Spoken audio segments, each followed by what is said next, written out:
যে দুনিয়ার জমিনে এতদিন বেঁচে ছিল এখনো বেঁচে আছে? এরকম কোনো মানুষ নাই। আমরা ছোটবেলায় যেই সমস্ত মানুষদেরকে দেখতাম, যে কিছু মানুষকে দেখতাম ছোটবেলায়, যে কিছু মানুষ বয়স্ক হয়ে গেছে, বৃদ্ধ হয়ে গেছে, অনেক মানুষ মৃত্যুবরণ করেছে, নিজ হাতে আমরা মাটি দিয়েছি, দেখবেন অনেক জনের কবরেরও খোঁজ পাওয়া যায় না। কথা বলেন ঠিক কিনা? এরকম রয়েছে। আমরা ছোটবেলায় যাদেরকে যুবক দেখতাম তারা আজকে বার্ধক্যের কোলে ঢুকে পড়েছে, যারা আমরা ছোট ছিলাম তারাও আজকে যুবক হয়ে গেছি। এরকমভাবে আমাদের জীবন থেকে মূল্যবান সময়গুলো হারিয়ে যাবে, মূল্যবান সময় হায়াত নামক জিন্দেগি শেষ হয়ে যাবে। মালাকুল মউত আসবে আপনাকে আমাকে হঠাৎ করে, আপনাকে আমাকে মৃত্যুবরণ করে দুনিয়ার জমিন থেকে ত্যাগ করে সেই কবরের জীবনে নিয়ে চলে যাবে। কথা বলেন ঠিক কিনা? অবিশ্বাস করার কোনো কিছু আছে? অবিশ্বাস করার কোনো কিছুই নাই। মৃত্যু একদিন সকলের দ্বারে আসবে, আর এই মৃত্যু গ্রহণ করতেই হবে। কথা বলেন ঠিক কিনা? মৃত্যুবরণ করতে হবে। চোখের সামনেই দেখতেছি কিয়ামতের ময়দানে যে আল্লাহ তাআলা আপনাকে আমাকে জীবিত করবেন। বিশ্বাস হয়? বিশ্বাস হয় না হয় না?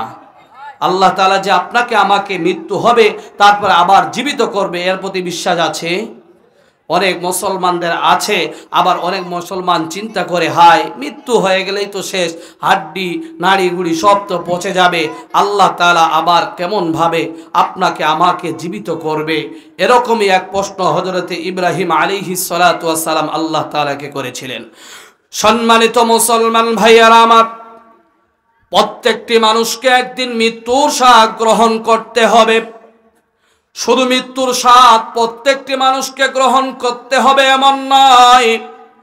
এই দুনিয়ার জিন্দেগিকে শেষ করে পরকালীন জীবনে আপনাকে আমাকে আল্লাহ পাক রব্বুল আলামিনের কাছে দাঁড় হতে হবে। দুনিয়ার কৃতকর্মের ফল ভালো করেছি না খারাপ করেছি, আল্লাহ পাক রব্বুল আলামিন প্রত্যেকটি মানুষকে জীবিত করে প্রত্যেকটি মানুষের কাছে আল্লাহ পাক রব্বুল আলামিন হিসাব নেবেন। যারা বিশ্বাস করে না, কোরআন তাদের জন্য দলিল। আল্লাহ পাক রব্বুল আলামিন কোরআনে কারীমের ভিতরে বলেন, ওয়াইয ক্বালা ইব্রাহিমু রাব্বি আরিনি কাইফা তুহিল মাউতা। বলি আল্লাহু আকবার। قال أولم تؤمن قال بلى ولكن ليطمئن قلبي। বলি আল্লাহু আকবার। হযরত ইব্রাহিম আলাইহিস সালাতু ওয়াস সালাম আল্লাহ পাক রব্বুল আলামিনকে প্রশ্ন করেছিলেন, ওগো আল্লাহ, এই যে মানুষগুলো দুনিয়ার জমিন ত্যাগ করে অন্ধকার কবরে চলে যায়, গো আল্লাহ, আল্লাহ আপনি নাকি কিয়ামতের ময়দানে মৃত্যুর পরে নাকি প্রত্যেকটি মানুষকে আবার জীবিত করবেন, গো আল্লাহ, আবার নাকি হিসাব কার্য আপনি সম্পাদন করবেন। ওগো আল্লাহ, কেমন ভাবে আপনি এই মানুষগুলোকে জীবিত করবেন আপনি আমাকে একটা নমুনা দেখান। আল্লাহ পাক রব্বুল আলামিন ইব্রাহিম আলাইহিস সালাতু ওয়াস সালামকে বলেছিলেন, ওগো আমার ইব্রাহিম, তুমি তো আমার বন্ধু, তুমি কি আমাকে বিশ্বাস করো না? ইব্রাহিম আলাইহিস সালাতু ওয়াস সালাম বলেছিলেন, আল্লাহ, আপনাকে তো আমি বিশ্বাস করি গো আল্লাহ।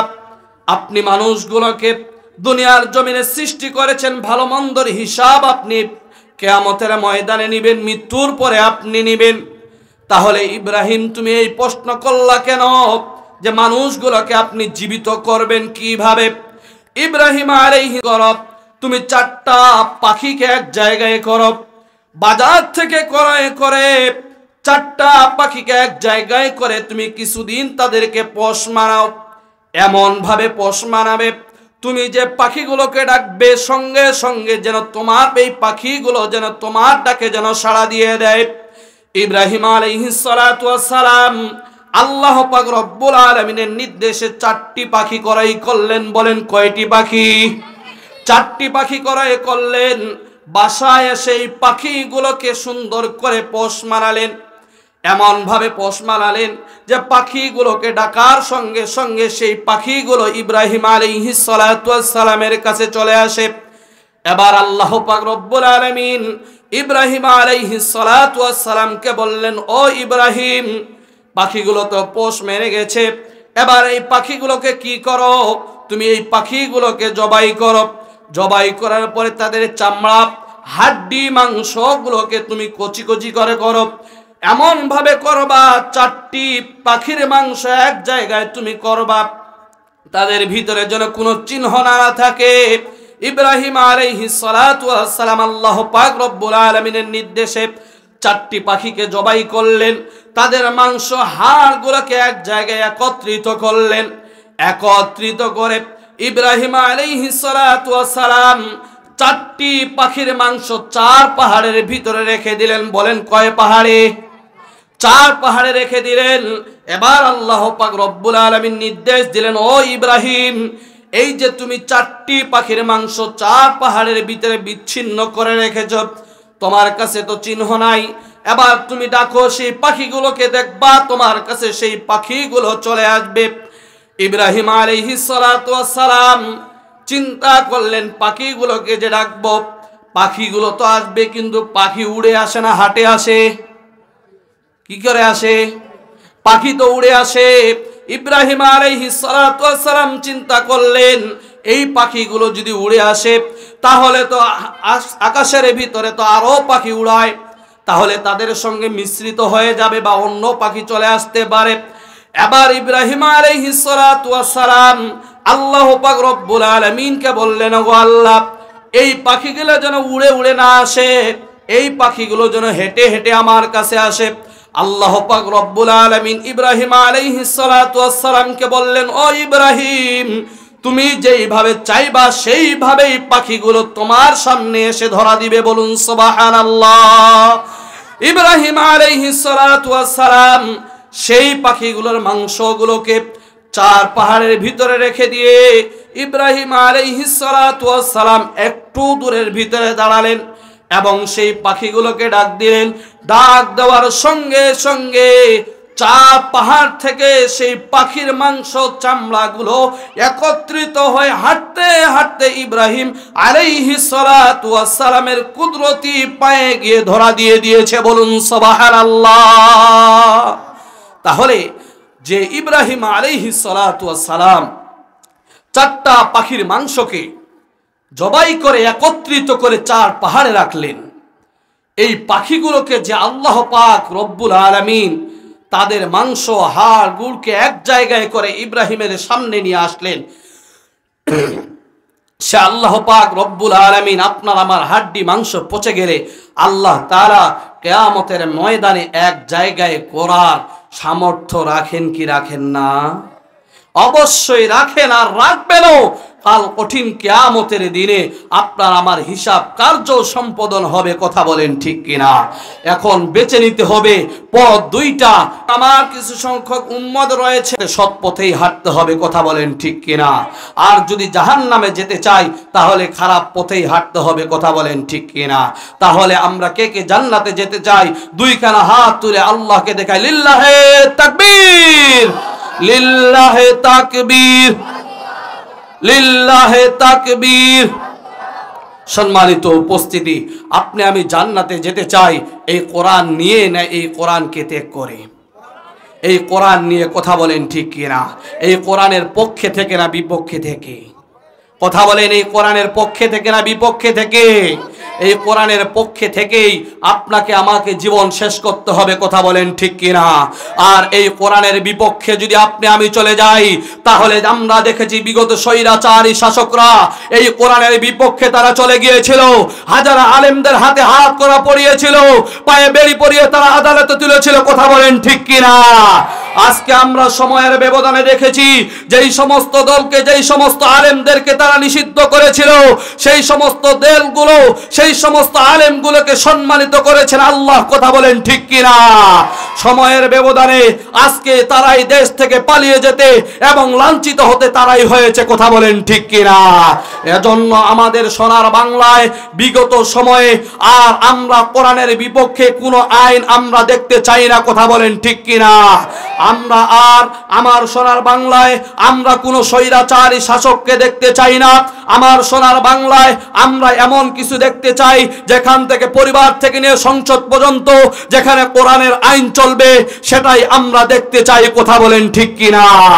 অনেক নেতা দেখেছি, অনেক কর্মী দেখেছি, যত নেতা আজকে বাংলাদেশের স্বাধীনতার পর থেকে নিয়ে 50 বছর পেরিয়ে গেছে, আমরা অনেকেই আমরা দেখেছি, কিন্তু বাংলাদেশে পূর্ণাঙ্গ কোরআনের আইন এখনো দেখি। যত নেতা এসেছে, কম হোক বেশি হোক, আপনাকে আমাকে প্রতিশ্রুতি দিয়েছে উন্নয়নের। কথা বলেন ঠিক কি?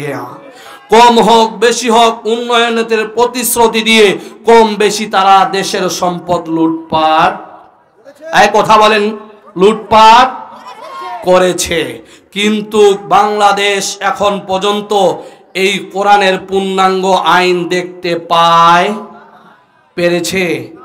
আমরা সামনে সময়, আমরা মুসলমান জাতি, আমার সোনার বাংলায় আমরা পূর্ণাঙ্গ কোরআনের আইন দেখতে চাই। কথা বলেন ঠিক কিনা? সম্মানিত উপস্থিতি, কোরআনের পক্ষে যারা থাকবে, আল্লামা মামুনুল হক যেরকম আজকে যাকে ধর্ষণের মামলা দিয়ে মানুষের সামনে খারাপ করতে চেয়েছিল, কিন্তু আল্লামা মামুনুল হকের নাম শুনলে, আমির হামজার নাম শুনলে, মিজানুর রহমান আজহারের নাম শুনলে শুধু মাইকিন হয়, মানুষ, হাজারো মানুষ নিজের পকেটের টাকা খরচা করে তাদের কোরআনের তাফসির শোনার জন্য যায়। কথা বলেন ঠিক কিনা? এই সম্মান কিসের জন্য বেড়েছে? কোরআনের জন্য। কথা বলেন ঠিক কিনা? আর তোমরা সম্মান নষ্ট করতে চেয়েছো, তোমাদের সম্মান আল্লাহই নষ্ট করেছে। কথা বলেন ঠিক কিনা? এজন্য চাই আমরা সকলেই কোরআনের আইন দেশে প্রতিষ্ঠিত করব, কোরআনের পক্ষেই থাকবো ইনশাআল্লাহ। সম্মানিত মুসলমান ভাইয়েরা আমার, আল্লাহ পাক রব্বুল আলামিন এই কোরআনে কারিমের ভিতরে বলেন, ইন্নাল্লাযীনা ক্বালু রাব্বুনাল্লাহু সুম্মা ইসতাকামু তাতানাজ্জালু আলাইহিমুল মালাঈকা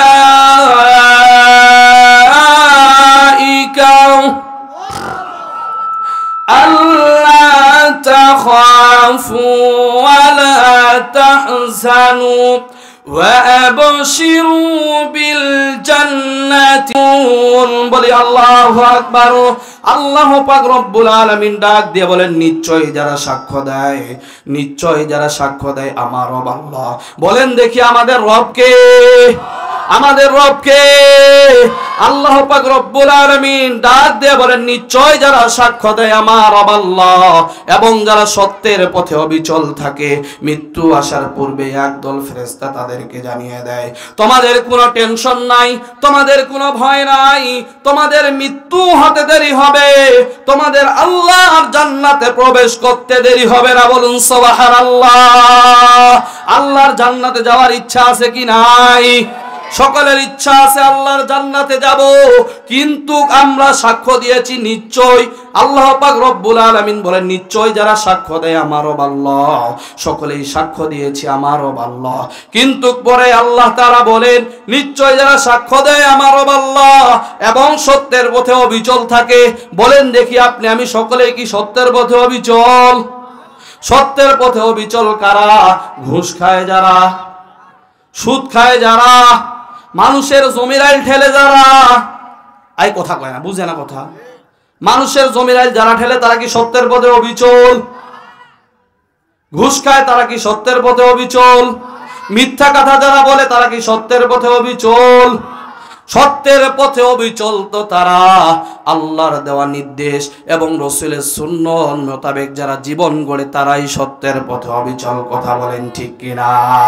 এখন সত্যের পথে অবিচল থাকতে হলে আপনাকে আমাকে আল্লাহর হুকুম মানতে হবে। কথা বলেন ঠিক কিনা? আল্লাহর হুকুম কিভাবে মানবো? নামাজ পড়ে না নামাজকে বাদ দিয়ে? নামাজ পড়ে আল্লাহর হুকুম মানবো। ঠিক তেমনি ভাবে রমজান মাস সামনে আসতেছে, এই রোজা রেখে আল্লাহর হুকুম মানবো না রোজা না রাখে? রোজা রাখে আল্লাহর হুকুম মানতে হবে। কথা বলেন ঠিক কিনা? এখন তো দেখা যায় রমজান মাস আসলে, আগে আমরা খুবই কম দেখতাম, আগে গ্রাম সাইডে মানুষেরা দেখা যেত হাজারো মানুষ রোজা থাকতো, বেশি অধিকাংশ মানুষ রোজা থাকতো, কারণ রোজা না থাকলে বাড়ির মা বোনেরা ভাত দেয়, বাড়ির মা বোনেরা ভাত দিতে চায় না। এখন এমন একটা সময় এসে গেছে, বাড়ির মা বোনেরা যদি ভাত নাও দেয়, বাজারের ভিতরে হোটেল খোলা থাকে, কালো পর্দার সাদা পর্দা টাঙ্গানো থাকে। কথা বলেন ঠিক কিনা? ওরা মনে করে কালো পর্দার ভিতরে আর লাল পর্দার ভিতরে খেলে মনে হয় কেউ দেখে না। দেখে? দুনিয়ার কোনো মানুষ না দেখলেও আল্লাহ দেখে কি দেখে না? তুমি যে আল্লাহর ভয়ে আল্লাহ পাক রব্বুল আলামিন রোজাকে তোমার উপরে ফরজ করেছিল আর বলেছিল, বান্দারে তুমি যদি নামাজ পড়ো তাহলে মানুষ দেখতে পাবে, তুমি যদি যাকাত দাও তবুও মানুষ দেখতে পাবে, কিন্তু রোজা শুধু আমার জন্য আমি এই রোজাকে রেখেছি। এই রোজা তুমি যদি ঘরের ভিতরে ঢুকে খাও, তুমি যদি দুনিয়ার মানুষকে নাও দেখাতে চাও, তুমি খেতে পারবা, কিন্তু এজন্যই আমি আল্লাহ তাআলা এই রোজা শুধু আমার জন্য করেছি এবং এই রোজার পুরস্কারও আমি আল্লাহ তাআলা তোমার জন্য একাত্মবাদ আমার হাত দিয়ে তোমাকে তুলে দেব। বলুন সুবহানাল্লাহ। তাহলে নামাজ পড়ে আপনাকে আমাকে আল্লাহর ইবাদত করতে হবে। কথা বলেন ঠিক কিনা? রোজা রেখে আল্লাহ তাআলার ইবাদত করতে হবে, সত্যের পথে অবিচল থাকতে হবে। কথা বলেন ঠিক কিনা? সত্যের পথে অবিচল যারাই থাকবে, মৃত্যু আসার পূর্বেই তাদের সামনে আল্লাহ পাক রব্বুল আলামিন জান্নাত নামক, আল্লাহ পাক রব্বুল আলামিন আপনার আমার জন্য সুখের জন্য যে জান্নাত রেখে দিয়েছেন, এই জান্নাতটা আপনার আমার সামনে তুলে ধরবেন। বলুন সুবহানাল্লাহ। কেমন ভাবে তুলে ধরবেন শুনবেন? শুনবেন না? শুনবেন না? আল্লাহ পাক রব্বুল আলামিন এই জান্নাতটা আপনার আমার সামনে কেমন ভাবে আল্লাহ পাক রব্বুল আলামিন ইসলাম ধর্ম গ্রহণ করেছিলেন, হযরত আসিয়া আলাইহিস সালাতু ওয়াস সালাম কেমন ভাবে ইসলাম ধর্মকে গ্রহণ করেছিলেন। ফেরাউনের জামানায় হযরতে মূসা পয়গম্বরকে আল্লাহ পাক রব্বুল আলামিন দ্বীনের দাওয়াতের জন্য, ইসলামের দাওয়াতের জন্য আল্লাহ পাক রব্বুল আলামিন মূসা পয়গম্বরকে মিশরের জমিনে পাঠাবেন। ফেরাউন যখন শুনলেন যে মিশরের জমিনে আল্লাহ পাক রব্বুল আলামিন মূসা পয়গম্বরকে পাঠাবেন, কেন পাঠাবেন? ইসলামের দাওয়াত দেওয়ার জন্য, আল্লাহর দ্বীনের দাওয়াত দেওয়ার জন্য আল্লাহ পাক রব্বুল আলামিন মূসা পয়গম্বরকে পাঠাবেন। এবার মূসা পয়গম্বরকে পাঠাবেন। ফেরাউন চিন্তা করতেছে, হায় হায়, যদি এই মূসা যদি মিশরের জমিনে চলে আসে, যদি জন্মগ্রহণ করে, আমি ফেরাউনকে তো আর কেউ খোদা মানবে না। এই চিন্তা ভাবনা করে এবার ফেরাউন কি করলেন? সমস্ত গর্ভধারিণী মা গুলোকে এক জায়গায় করলেন। গর্ভধারিণী মা গুলোকে এক জায়গায় করে সেই গর্ভ থেকে যদি ছেলে সন্তান জন্ম নেয়, সেই ফেরাউনের সেনাবাহিনীরা সেই মায়ের সন্তানগুলোকে, ছেলে সন্তানগুলোকে সঙ্গে সঙ্গে কতল করে ফেলে। বলুন নাউজুবিল্লাহ। এই ফেরাউন যখন সেই সন্তানগুলোকে কতল করে ফেলা শুরু করে দিল, আল্লাহ পাক রব্বুল আলামিন পরিকল্পনা করেছে মিশরের জমিনে আল্লাহ পাক রব্বুল আলামিন মূসা পয়গম্বরকে পাঠাবেন। বলেন দেখি, আল্লাহর উপরে কি কারো পরিকল্পনা চলে? আল্লাহর উপরে কারো পরিকল্পনা চলে? আল্লাহ পাক রব্বুল আলামিনের উপরে কারো পরিকল্পনা চলে না। আল্লাহ পাক রব্বুল আলামিন চেয়েছেন মূসা পয়গম্বরকে আল্লাহ পাক রব্বুল আলামিন পাঠাবেন। আল্লাহ পাক রব্বুল আলামিন মূসা পয়গম্বরকে পাঠিয়েছেন তো পাঠিয়েছেন।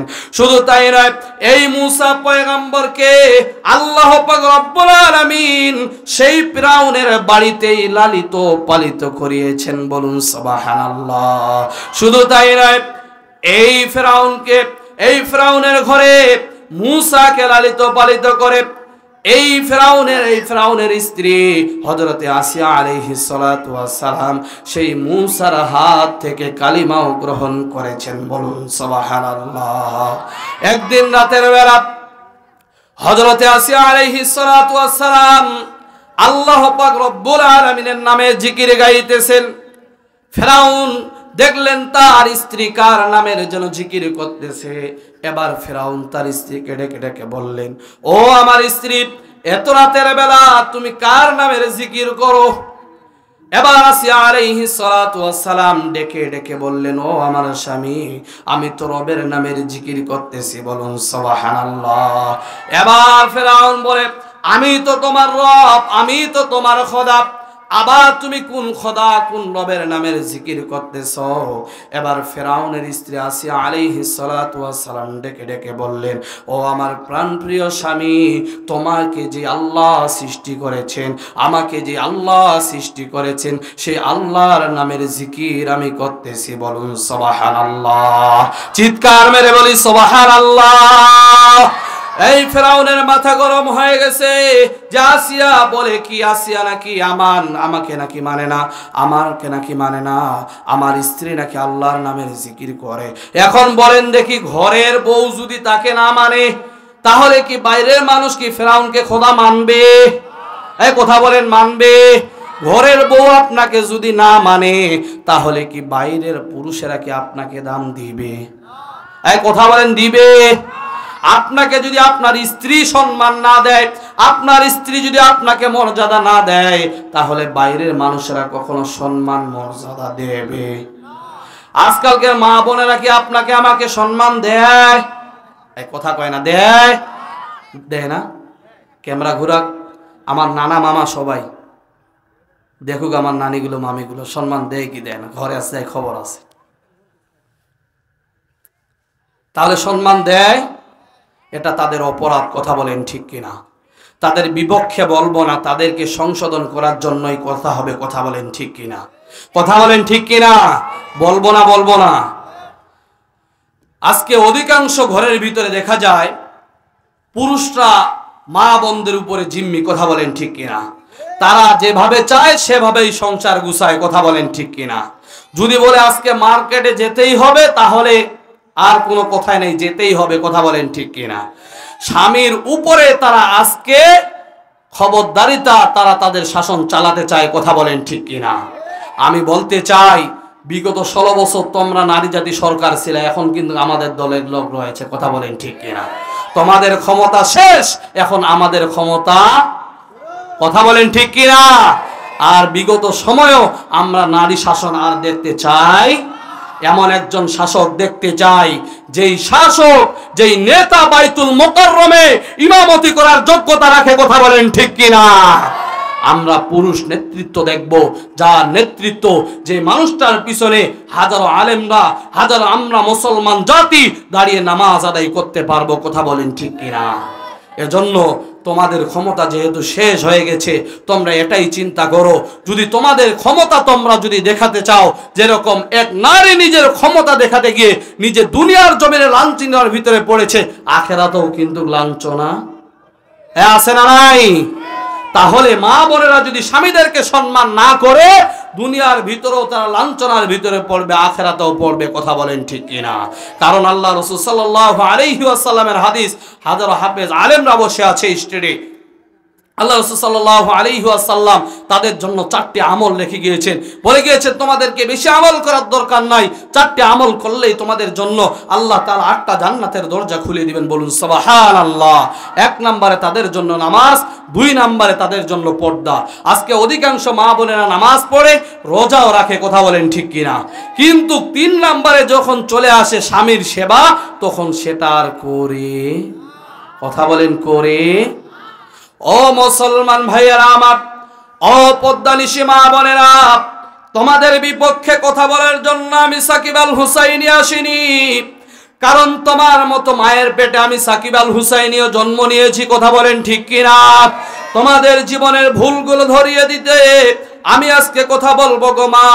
তোমরা যদি স্বামীদেরকে সম্মান না করো, স্বামীর সেবা যদি তোমরা না করো, তোমরা যদি নামাজ পড়তে পড়তে কপাল ক্ষয় করে দিবা, রোজা রাখতে রাখতে শরীর শুকিয়ে ফেলবা, কিন্তু জান্নাত পাবা।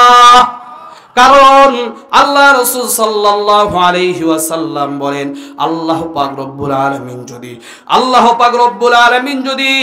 আল্লাহর পরে যদি কোন নারীকে যদি সিজদা দেওয়ার মতো যদি আল্লাহ তাআলা শক্তি দিত, তাহলে নারীদেরকে আল্লাহর পরে তার স্বামীর কুদরতি পায়ে সিজদা দেওয়ার হুকুম আল্লাহ তাআলা দিয়ে দিতেন। বলুন সুবহানাল্লাহ। ও মুদ্দানিশী মা বোনেরা, দিনের কানটা লাগিয়ে শুনুন, আপনারা কোন মহিলা তার থেকে তোমাদের থেকে 1000 গুণ সম্মানী, তোমার থেকে 1000 গুণ দামি মহিলা, যে লক্ষ লক্ষ কোটি কোটি টাকার মালিক ছিলেন।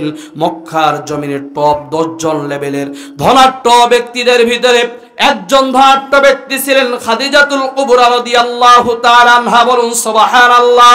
এই খাদিজাতুল কুবরা রাদিয়াল্লাহু তাআলা আনহা এত ধনাঢ্য ব্যক্তি থাকেন, এত বেশি ভালোবাসতেন নবী করিম সাল্লাল্লাহু আলাইহি ওয়াসাল্লামের উপরে কাফেররা যখন নানান ভাবে যখন নির্যাতন শুরু করে দিল, দিনের বেলা নবী করিম সাল্লাল্লাহু আলাইহি ওয়াসাল্লাম ইসলামের দাওয়াত, দিনের দাওয়াত দেওয়া বন্ধ করে দিল। নবী করিম সাল্লাল্লাহু আলাইহি ওয়াসাল্লাম রাতের আধারে তিনি ইসলামের দাওয়াত নিয়ে, দিনের দাওয়াত নিয়ে তিনি মক্কার অলিতে গলিতে যেতে শুরু করে দিলেন।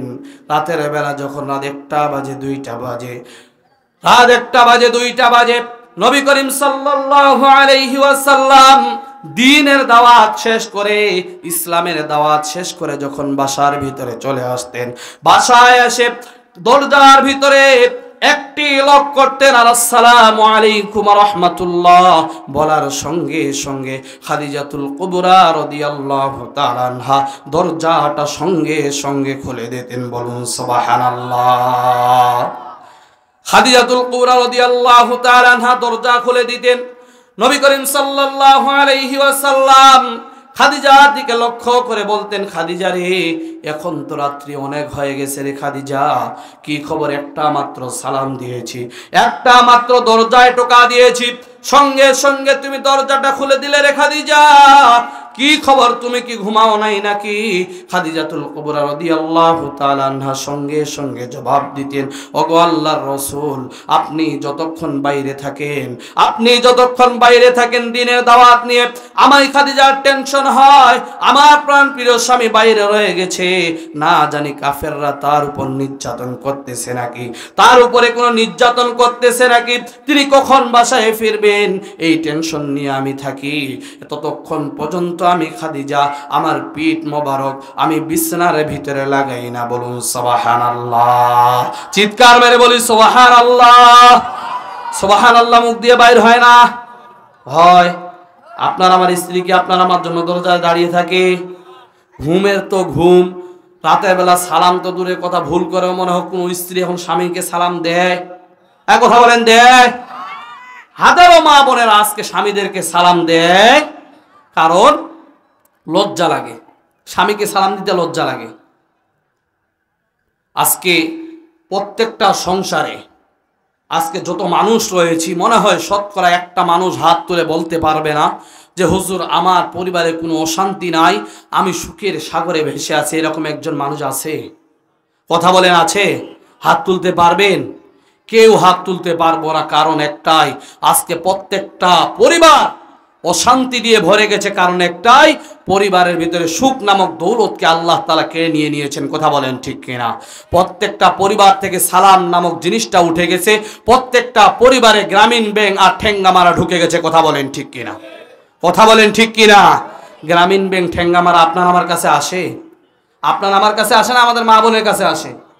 কার কাছে আসে? মা বোনদের কাছে আসে। আর এই মা বোনেরা তো সারা জীবন কোনোদিন স্বামীকে তো সালাম দেয় না, গ্রামীণ ব্যাংক আর ঠেঙ্গা মারা অফিসারদেরকে আসসালামু আলাইকুম স্যার। আরে কথা বলেন ঠিক কিনা? তারা সেখানে অশান্তির দরজায় গিয়ে সালাম দিয়ে তারা শান্তির আশা করে, সুদের কাছে গিয়ে সুদের কারবারি করে সেই স্যারকে সালাম দিয়ে তারা শান্তির আশা করে, স্বামীকে ভুল করেও কোনোদিন সালাম দেয় না। ও মা, তোমাদেরকেই বলতেছি, সালাম হলো শান্তির ধ্বনি, কারণ আসসালামু আলাইকুম ওয়া রাহমাতুল্লাহ, আল্লাহ তাআলা তোমার উপরে শান্তি বর্ষিত করুক। যখন ওয়ালাইকুমুস সালাম ওয়া রাহমাতুল্লাহ যখন বলা হয়, তখন বেগ চলে আসে যে আল্লাহ তাআলা তোমার উপরে শান্তি বর্ষিত করুক। ও পদ্মানিশী মা বোনেরা, ও মুসলমান ভাইয়েরা, দিলের কানটা লাগিয়ে শুনুন, আপনি যখন আপনার স্ত্রীকে ঘরে ঢুকার পরে যখন সালাম দিবেন, আমার মা বোনেরা যখন আপনাদেরকে সালাম দিবে, একে অপরের ব্যক্তি যখন সালাম বিনিময় হবে, তখন আল্লাহ তাআলা ওই ঘরের ভিতরে আল্লাহ তাআলা সুখ নামক দৌলতকে আল্লাহ তাআলা ঢেলে দিবেন। বলুন সুবহানাল্লাহ। আর আল্লাহ তাআলা সুখ নামক দৌলতকে ঢেলে দিবেন।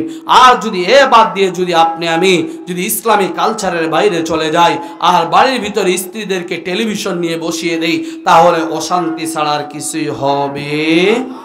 সম্মানিত মুসলমান ভাইয়েরা আমার, বলতেছিলাম খাদিজাতুল কুবরা রাদিয়াল্লাহু তাআলা আনহা নবী করিম সাল্লাল্লাহু আলাইহি ওয়াসাল্লামকে এত বেশি ভালোবাসতেন যে রাতের আধারে যখন কখন স্বামী আসবে এই অপেক্ষায় খাদিজা রাতের প্রহরে দাঁড়িয়ে থাকতেন। শুধু তাই নয় মুসলমান ভাইয়েরা আমার, এই খাদিজাতুল কুবরা রাদিয়াল্লাহু তাআলা আনহা এমন একজন মহিলা যার কবরের সওয়াল জবাব পর্যন্ত আল্লাহ তাআলা দিয়েছে। বলুন সুবহানাল্লাহ। কে জবাব দিয়েছে? এই কথা বলেন, কে দিয়েছে? জবান দিয়ে আল্লাহর নাম বাইর হয় না, হয়তো বলেন না কেন? আমি একলা একটা মানুষ চিল্লাচ্ছি, আপনারা তো তাল মিলিয়ে আল্লাহর নামটা একবার জোরে বলতে পারেন। বলেন দেখি, আল্লাহ আল্লাহ। এই খাদিজাতুল কুবরা রাদিয়াল্লাহু তাআলা আনহার কবরের সওয়াল জবাব পর্যন্ত আল্লাহ তাআলা দিয়েছিলেন। ও পদ্মানিশী মা, তোমরাও যদি খাদিজার মতো হতে পারো, তোমাদের কবরের সওয়াল জবাবটা আল্লাহ পাক রব্বুল আলামিন সহজ করে দিবেন। খাদিজাতুল কুবরা স্বামীর ভালোবাসার কারণে যখন দুনিয়ার জমিনের মায়া ত্যাগ করে যখন দুনিয়া থেকে চলে যাবেন, কিছুদিন আগে খাদিজাতুল কুবরা রাদিয়াল্লাহু তাআলা আনহা নবী করিম সাল্লাল্লাহু আলাইহি ওয়াসাল্লামের কাছে গেলেন, গিয়ে বললেন, ওগো আল্লাহর রাসূল, আমি খাদিজা ইসলামের জন্য, দ্বীনের জন্য, আপনার জন্য আমার যত সম্পদ রয়েছে, আমার যত ধন দৌলত রয়েছে আপনার জন্য বিলীন করে দিয়েছি গো নবী। আপনার কাছে আমি কোনো কিছুর জন্য কোনোদিন আবদার করি নাই, কিন্তু আজকে আপনার কাছে আমার একটা আবদার থেকে যাবে। নবী করিম সাল্লাল্লাহু আলাইহি ওয়াসাল্লাম খাদিজা যখন বলেছে আপনার কাছে আমার একটা আবদার, নবী একবার পকেটে হাত দেয়, একবার এদিক সেদিক তাকায়। খাদিজাতুল কুবরা রাদিয়াল্লাহু তাআলা আনহা নবীকে ডাক দিয়ে বললেন, ওগো নবী, আপনাকে পকেটেও হাত ঢোকাতে হবে না, আপনাকে কারো দিক তাকাতে হবে না। আপনার কাছে আমি খাদিজা এমন কিছু চাইবো না যার কারণে আপনার ধন দৌলত ব্যয় হয়ে যাবে, আপনাকে কারো কাছে হাত পেতে আপনাকে টাকা নিতে হবে। ওগো নবী, আপনার কাছে আমি একটা জিনিস চাই, সেটি হলো আপনার পরনে যে জুব্বাটা রয়েছে এই জুব্বাটাই আমি চাই। এমনকি এই জুব্বা দিয়ে আপনি নবী আমি যখন মৃত্যুবরণ করব আপনি আমার দাফন কার্য সেরে ফেলবেন। বলুন সুবহানাল্লাহ। ও মুসলমান মা বোনেরা, খাদিজা তাকিয়ে দেখেন, এত ধনাঢ্য ব্যক্তি মৃত্যুর আগে নবী করিম সাল্লাল্লাহু আলাইহি ওয়াসাল্লামের কাছে এমন একটা জুব্বা চেয়েছেন, যেই জুব্বায় এত পরিমাণ তালি, যেই জুব্বায় এত পরিমাণ জোড়া দেওয়া, তালি দেওয়া, যার ভিতরে আর তালি দেওয়ার মতো জায়গা নাই, এমন একটা জুব্বা নবীর কাছ থেকে চেয়েছেন। কিন্তু আজকে তাকিয়ে দেখেন, ঈদ পরব যদি চলে আসে, নয়া জামা যদি বউ না পায়, বাড়ির ভিতরে থাকা যাবে? বাড়ির ভিতরে তো থাকা দূরের কথা, এক কথাই বলে দিবে, তোমার সাথে এতদিন সংসার করলাম, সুখ। আপনারাই বলেন, সুখ বলে কি বলে না? এই কথাই তারা বলবে। ও মা, তোমার স্বামীর আয় দেখে তুমি ব্যয় করো, তোমার স্বামীকে কষ্ট দিয়ে কোনো কিছু নিতে চেও না। যদি তোমার স্বামীকে কষ্ট দিয়ে তুমি যদি কোনো কিছু গ্রহণ করো, সেটা তোমার জন্য সুখের হবে না, তোমার জন্য সেটা জাহান্নামের আগুন হবে। আল্লাহু তাআলা আনহার লাশ খানাত তিনি নিজেই কবরের ভিতরে রাখলেন। কবরে রাখার পরে খাদিজার মুখখানা নবী করিম সাল্লাল্লাহু আলাইহি ওয়াসাল্লাম কিবলা মুখ করে দেয়।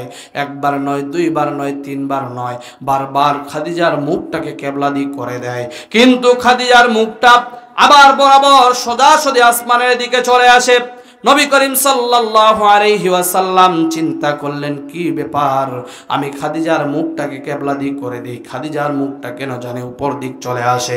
নবী করিম সাল্লাল্লাহু আলাইহি ওয়াসাল্লাম যখন বারবার এরকম করতেছেন, আল্লাহ পাক রব্বুল আলামিন ফেরেশতার মাধ্যমে জানিয়ে দিলেন, ও নবী, আপনি যদি সারাদিনও যদি খাদিজার মুখখানা যদি আপনি কিবলা দিক করতে চান, আপনি এই খাদিজার মুখখানা কিবলা দিক হবে না, কারণ খাদিজা আপনাকে এত পরিমাণ পরিমাণ ভালোবেসেছে, যতক্ষণ পর্যন্ত আপনি কবরের ভিতরে থাকবেন খাদিজার চেহারা মোবারক আপনার চেহারা মোবারকের দিকেই থাকবে। বলুন সুবহানাল্লাহ, চিৎকার মেরে বলি সুবহানাল্লাহ। ও মুসলমান মা বোনেরা, ও মুসলমান ভাইয়েরা, দিলের কানটা লাগিয়ে শুনুন।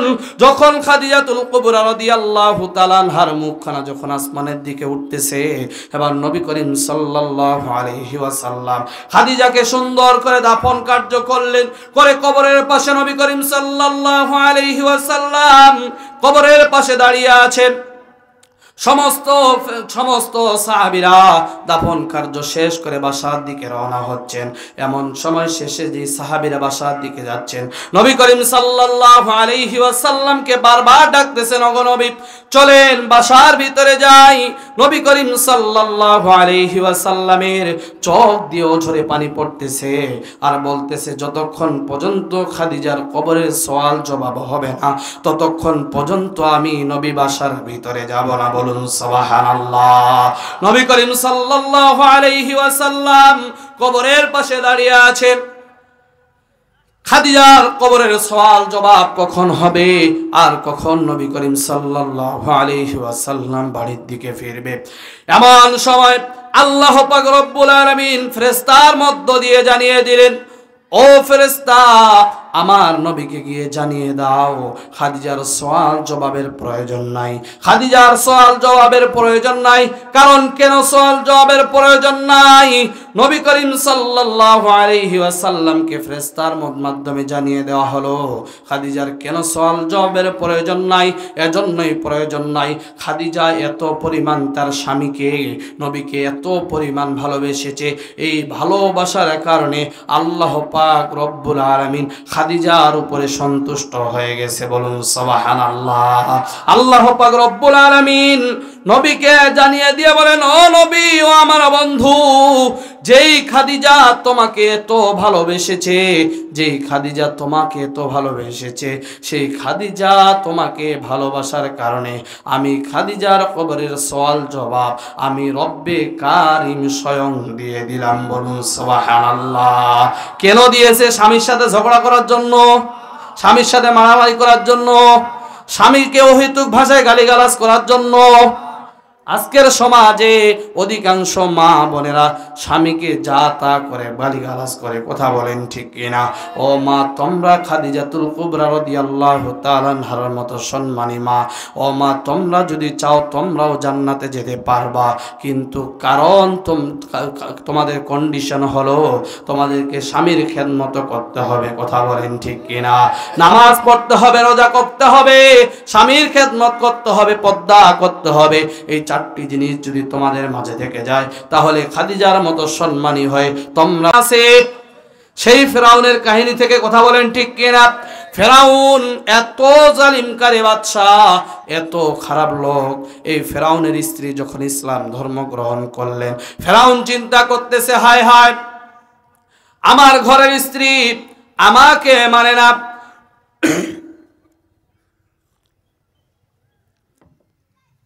আমার স্ত্রী যদি আমাকে না মানে তাহলে তো আমার স্ত্রী তো আমার ঘরের স্ত্রী, আমাকে আমার স্ত্রী না মানলে বাইরের মানুষেরা তো আমাকে মানবে না, কারণ তারা মনে করবে তার স্ত্রী তো তাকে মানে না, তাহলে তো আমরা তাকে কি মানবো?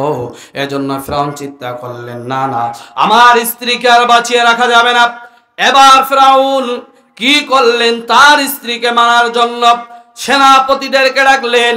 সমস্ত সেনাপতিরা এক জায়গায় হলেন এবং আসিয়া আলাইহিস সালাতু ওয়াস সালামকে জিজ্ঞাসা করলেন, আসিয়া রে, এখনো সময় আছে, মুসার কালেমা ছেড়ে দাও, আল্লাহর ধর্ম ছেড়ে দাও, ইসলাম ধর্ম ছেড়ে দাও, না হলে তোমাকে কিন্তু কতল করে ফেলানো হবে।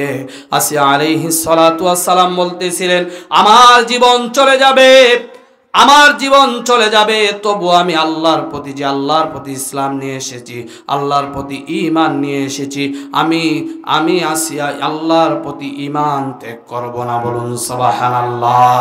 আসিয়া আলাইহিস সালাতু ওয়াস সালামকে মারার জন্য কেমন বন্দী করা হলো। ফেরাউনের সেনাপতিরা হযরতে আসিয়া আলাইহিস সালাতু ওয়াস সালামকে মারার জন্য চিৎ করে হযরতে আসিয়া আলাইহিস সালাতু ওয়াস সালামকে শোয়ানো হলো। হযরতে আসিয়া আলাইহিস সালাতু ওয়াস সালামের ডান হাতে পেরেক মারা হলো, হযরতে আসিয়া আলাইহিস সালাতু ওয়াস সালামের বাম হাতে পেরেক মারা হলো, হযরতে আসিয়া আলাইহিস সালাতু ওয়াস সালামের ডান পায়ে পেরেক মারা হলো, হযরতে আসিয়া আলাইহিস সালাতু ওয়াস সালামের বাম পায়ে পেরেক মারা হলো। এমন ভাবে আসিয়া আলাইহিস সালাতু ওয়াস সালামের শরীরে পেরেকগুলো মারা হলো। আসিয়া আলাইহিস সালাতু ওয়াস সালাম কোন দিক যে নড়াচড়া করবে পারতেছেন না। আসিয়া আলাইহিস সালাতু ওয়াস সালাম কোন দিকেই নড়াচড়া করতে পারতেছে না। এমন সময় সেই ফিরআউনের সেনাপতিরা হযরতে আসিয়া আলাইহিস সালাতু ওয়াস সালামের মাথার চামড়া থেকে পায়ের চামড়া পর্যন্ত, হযরতে আসিয়া আলাইহিস সালাতু ওয়াস সালামের মাথা থেকে পায়ের চামড়াগুলো পর্যন্ত লোহার চিরুনি দ্বারা টেনে টেনে ছিঁড়তেছিল। আসিয়া আলাইহিস সালাতু ওয়াস সালামের শরীর থেকে ফিঙ্কি মেরে রক্তগুলো বাইর হচ্ছিল। আসিয়া আলাইহিস সালাতু ওয়াস সালামের শত কষ্টের পরেও আসিয়া আলাইহিস সালাতু ওয়াস সালাম আল্লাহ তাআলার কাছে দোয়া করতেছিলেন, আল্লাহ যতক্ষণ আমার জীবন আছে আল্লাহ